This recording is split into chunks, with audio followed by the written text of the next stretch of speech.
దేవునికి స్తోత్రం. హల్లెలూయా. Praise the Lord. ప్రభు పరిశుద్ధ గణనామానికి మహిమ కలుగును గాక.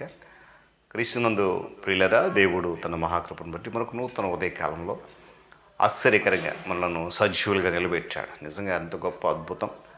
అందుని బట్టి ఆయన ఉన్నతమైన పరిశుద్ధ నామమునకు ఘనత, మహిమ, ప్రభావం కలుగును గాక. క్రీస్తునందు ప్రియులైన దైవజనులు, స్నేహితులు, విశ్వాసులు, సహోదరులు ఈ కార్యక్రమాన్ని వీక్షిస్తున్న ఆత్మీయులందరికీ, నన్ను ప్రేమించి నన్ను ప్రోత్సహిస్తూ నా కొరకు ప్రార్థిస్తూ ఈ కార్యక్రమం కొరకు ప్రయాసపడుతున్న అందరికీ రక్షకుడైన యేసయ్య నామములో హృదయపూర్వకమైనటువంటి వందనాలు మరియు ఉదయకాలపు శుభములు తెలియజేస్తాను. బాగున్నారా? రైట్, రండి. ఈ దినం కూడా మిమ్మల్ని అందరినీ ప్రేమతో ఆహ్వానిస్తూ ఉంటున్నాను. అనుదిన అభివృద్ధి ఉదయకాలపు ధ్యానాలటువంటి ఆధ్యాత్మిక కార్యక్రమంలో నాతో పాటు బాల్యభక్తుల కండి వాక్యాన్ని ధ్యానించి దైవ దీవెనలు పొందుకోండి. బైబిల్ దగ్గరలో ఉన్నాయా? తెరచి చూడండి. వినే పక్షం చదివిన మాట జాగ్రత్తగా విని గ్రహించి వాక్యతనంలో పాలుభక్షులు కండి. మత్తయి సువార్త 5వ అధ్యాయము 11వ వచనాన్ని చదువుతా ఉన్నాను. నా నిమిత్తము జనులు మిమ్మును నిందించి హింసించి మీ మీద అబద్ధముగా చెడ్డ మాటలు ఎలా పలుకున్నప్పుడు మీరు ధన్యులు. దేవుడి మాటను మన కొరకు దీవించునుగా. తలవంచి కన్ను మూసుకుందాం. ప్రార్థన. మహాగణుడ, మహోన్నతుని స్తోత్రాలు, వందనాలు. తిరిగి మరొక నూతన ఉదయకాలంలో నాయనా నీ మాటలు ధ్యానించడానికి ఈ ఆధ్యాత్మిక కార్యక్రమం ద్వారా మేము నిలబెట్టుకున్నందుకు వందనాలు. నీ కృపాతిశయమును బట్టి మేము ఎంతగానో సంతోషిస్తున్నాం, బలపరుస్తున్నాం. వందనాలు నాయనా. ఈ కార్యక్రమం ద్వారా మరింత బలపరిచి మీరే ఆత్మీయంగా స్థిరపరిచి ఘనత, ప్రభావం పొందుకోండి. క్రీస్తు నామముని ప్రార్థన అడుగుతున్నాం తండ్రి. ఆమేన్. రైట్ ప్రియులరా, చాలా సంతోషం. చదవని మాటను బట్టి మరొకసారి సంతోషిస్తూ ఉన్నాను.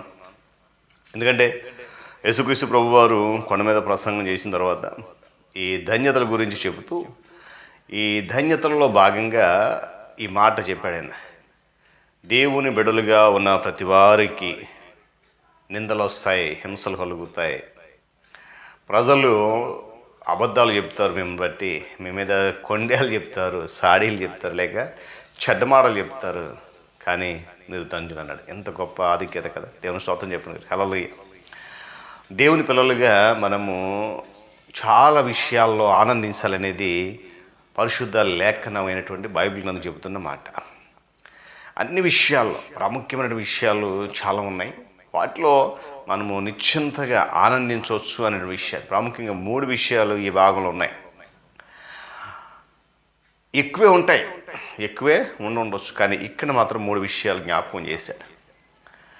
అయితే ఈ ప్రాముఖ్యమైనటువంటి విషయాలను మనము జాగ్రత్తగా పాటిస్తే ఎనలేనటువంటి ఆనందం అనేది దేవుని యొక్క సన్నిధిలో మనము పొందుకుంటాం. దేవుని పిల్లలుగా పిలువబడుతున్నటువంటి వారు ఆనంద ప్రియులు అని పిలువబడ్డారు. దేవుని పిల్లలుగా ఉన్నవారు ఆనంద ప్రియులట.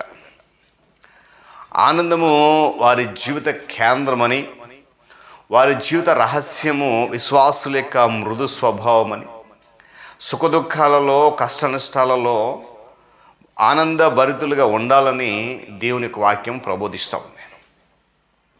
అయితే కొంతమంది భక్తులు, కొన్ని వస్తువులు, మరికొన్ని పరిస్థితులు మన యొక్క ఆనందాన్ని అపహరిస్తూ ఉన్నాయి, దొంగిలిస్తూ ఉన్నాయి. అయితే మనం వాటన్నిటిలో కూడా నిబ్బరం కలిగి ఉండాలి. అలా నిబ్బరం కలిగి ఉన్నప్పుడు వాక్యం చెప్పినట్లుగా మనము ధన్య జీవితం గడుపుతాం. దేవుని స్తోత్రం చెప్పండి. నిందల్లో మనం ఆనందించాలి. అంట కదా, జనులు మిమ్మల్ని నిందిస్తారు, హింసిస్తారు, ఆనందించి. అదేంటండి, వాళ్ళు ఇష్టానుసారంగా నోటికి వచ్చి మాట్లాడుతున్నారు, నిందిస్తున్నారు, ఇంటి మీదకి వచ్చి కొడుతున్నారు, హింసిస్తున్నారు. ఎలా ఆనందం అండి? ప్రశ్నించేవారు లేకపోలేదు. కానీ ఇదే వాస్తవం. మనము నిందలలో ఆనందించాలనేది మన ప్రియ ప్రభు అయిన యేసుక్రీస్తు వారు ఆజ్ఞాపించాడు. అందుకని నా కోసం నిందలు వస్తాయి, ప్రజలు మిమ్మల్ని హింసిస్తారయ్యా, అబద్ధ మాటలు కూడా మీ మీద చెప్తారు, మీరు చేయని దాని కొరకు సాక్ష్యం చెప్తారు కదా. పిల్లరా, అన్యజనులు ఇవన్నీ చేయడం ద్వారా మీరు ధన్యులు అంటున్నాడు. అంటే ఆశీర్వాదించబడిన వారు మనలను హింసిస్తే అది మనకు ఆశీర్వాదం. ఆశీర్వదించబడకుండా ఉండేవారు మనల్ని నిందిస్తే అది కూడా మనకు ఆశీర్వాదమే. నిందలో మీరు పరలోకపు తండ్రి పిల్లలను గుర్తుంచుకోండి. ఆయన మిమ్మల్ని బట్టి ఆనందిస్తాడని చెప్పి ప్రభు వారు స్పష్టంగా చెప్పాడు. అయితే ఇక్కడ కేవలము ఆనందించండి, కేవలం సంతోషించండి అని నేను చెప్పలేదండి.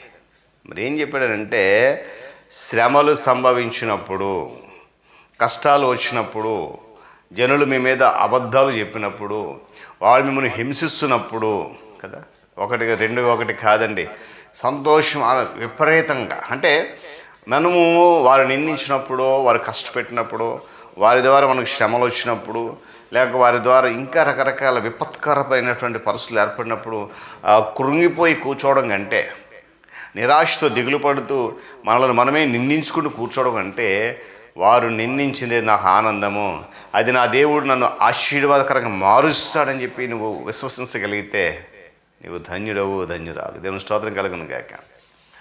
ఏమండి, ఉదయకాల సమయంలో గమనించాలి, కరగలేని ఒప్పు, కాల్చబడినటువంటి వ్యక్తి, నిందలు పాలు కాని క్రైస్తవురాలు వ్యర్థం.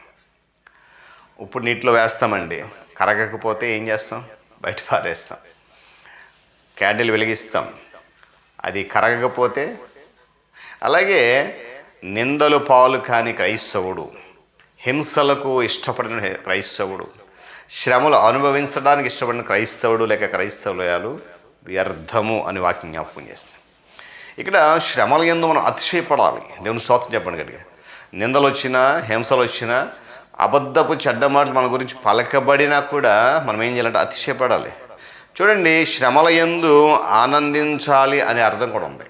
మరలా చెప్తున్నాను, ఆనందించినాడు. నింద అంటే చేయని దానికి శిక్ష, శ్రమ అంటే కష్టం.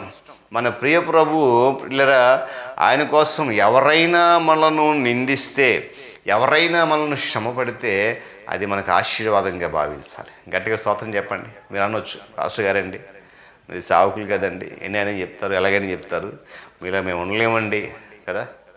దేవుడు పిల్లరా మమ్ములను ఆయన మాటలు ప్రచురించడానికి ఆయన సాధనలు నిలబెట్టుకున్నాడు కదా. ప్రభువు కంటే ఎవ్వరు కూడా గొప్పవాళ్ళం కాదు. ఇక్కడ అందరము కూడా మానవులమే. అయితే ఆ శ్రమలో, నిందలో ఆనందించడానికి ప్రభువుని మేము హత్తుకున్నాం కనుక, ప్రభు అంత ధైర్యం మాకు ఇచ్చాడు కనుక అది మేము బోధిస్తున్నాం. దేవుని స్తోత్రం చెప్పండి. కనుక అందరూ ఏ ఒక సేవకుడు మాత్రమే ఉండాలనలే. ప్రతి ఒక్కరు కూడా శ్రమలు వచ్చినప్పుడు, నిందలు వచ్చినప్పుడు ఆనందించు నేర్చుకోవాలి. ఆనందించినప్పుడు నేను తండ్రి దగ్గర ధన్యుల వరుస నిలబడతాం. కనుక ఒకవేళ ఇప్పటి వరకు ఇలాంటి పరిస్థితులు ఎదురైనప్పుడు, నిందలు, హింసలు, చెడ్డ మాటలు, లేక కఠినమైన పరిస్థితులు, విపత్కర పరిస్థితులు ఏర్పడినప్పుడు ఒకవేళ కృంగిపోయామో, ఆనందించడం చేతకాలేదేమో, మర్చిపోయామేమో, కానీ ఈరోజు వాక్యం నువ్వు మర్చిపోవద్దు, వాటిని జ్ఞాపకం చేసుకో. శ్రమలు, నిందలు వచ్చినప్పుడు నీవు ధన్యుడవు, ధన్యురాలు, ప్రభువట్టిది నేను ప్రేమిస్తున్నాడు నువ్వు గమనిస్తే తప్పకుండా ఇప్పుడు కూడా ఎలాంటి నింద, హింస వచ్చినా నీవు దిగులు పడడానికి అవకాశము ఉండదు. కనుక అట్టి స్థితిలో నడవడానికి దేవుని పరిశుద్ధాత్మిక కృప కాపుదల మనకు తోడుండి నడిపించును గాక. తలలోంచి కన్ను మూసుకునండి, ప్రార్థన చేద్దాం. మహాగణుడ, సర్వాధికారి స్తోత్రాలు. తిరిగి నూతన ఉదయకాల సమయంలో నాయనా, అదిగో నీ బిడ్డలకు మేము ఆనందకరమైన జీవితం జీవించాలని ఆశపడుతున్నాం. అయితే ఆనందకరమైన జీవితం ఊరికే రాదు. ఆనందకరమైన జీవితం పొందాలంటే శ్రమలు పొందాలి, నిందలు పాలవ్వాలి, హింసించబడాలి, ప్రజల చేత అవమానించబడాలని ఎన్నో విషయాలు చెప్తున్నాం. నాయన, నీ ప్రియ కుమారుడు మా రక్షణ యేసుక్రీస్తు ప్రభు వారు ఆయన ఆనంద జీవితం ఈ శ్రమల మధ్యన, హింసల మధ్యన, నిందల మధ్యన, నాయన కొరడా దెబ్బల మధ్యన రక్తం కార్చడం ద్వారా ఆయన ఆనందాన్ని పొందుకున్నాడు. అట్టి విశ్వాసం, అట్టి కృప, అట్టి మార్గను అవలంబించేటువంటి మనస్సు మాకు దయచేయండి. ఈ వాక్యం ద్వారా మేమందరం కూడా ఆ సత్యం గ్రహించే ఆ మనస్సు మాకు అనుగ్రహించి ఘనత, మహిమ మీరు పొంది ఈ ఆధ్యాత్మిక కార్యక్రమం మరింత బలపరచండి. క్రీస్తు యేసు వారి శ్రేష్టమైన నామములో ఈ ప్రార్థన అడుగుతున్నాను మా తండ్రి, ఆమేన్. త్రియేక దేవుని దీవెన, ఆయన సన్నిధి కాపుదల సదాకాలం మనందరికీ తోడని నడిపించును గాక. ఆమేన్.